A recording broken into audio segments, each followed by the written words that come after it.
I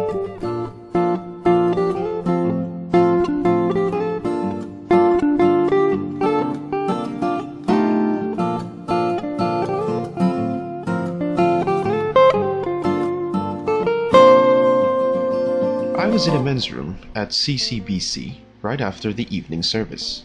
A group of teenage boys was also there in the room. They were quite rowdy and unruly, but one of them, obviously the leader, approached me and introduced the boys to me. He also thanked me for the sermon I just preached. He even made a run-through of the 3-point outline of the message. He adds that the group of boys are his neighbors. He is teaching them to know Christ and to follow him. He believes that the gospel of Christ would bring them changed lives. It was the first time for some of them to worship at CCBC. I am so happy to see this young man living out the CCBC DNA. And what is that? Every CCBCer is a disciple maker, and ministry happens wherever CCBCers are. By the way, DNA stands for Discipling Nations Aptitude. This will be the beginning of CCBC's story through 2029. Disciple making happens in small group communities called life groups. There, people are connected to Christ so that they may believe in him. And then they are taught to conform to Christ so that they may grow. Eventually, they will be built up in Christ so that they can serve and make disciples of others. And later on, they can be commissioned for leadership and missions as they will be sent out to where the Lord brings them. In the next decade, we want to see healthy life groups rapidly multiplying.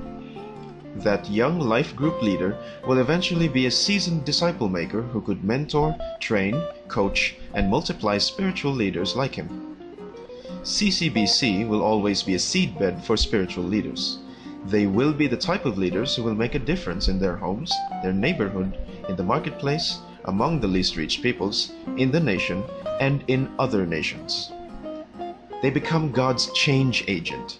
They will be making an impact in various sectors of society by channeling God's love and grace through evangelism, teaching the word, and building up people in the ways of God.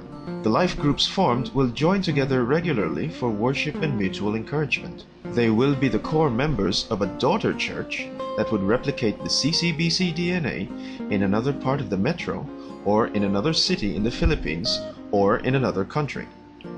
These churches will be safe places for healing and restoration. There are many people, couples, and families suffering from the brokenness caused by sin. We see CCBC as God's instrument to bring wholeness and healing in Christ Jesus. We see CCBCers responding to the call to be in the ministry of healing and restoration.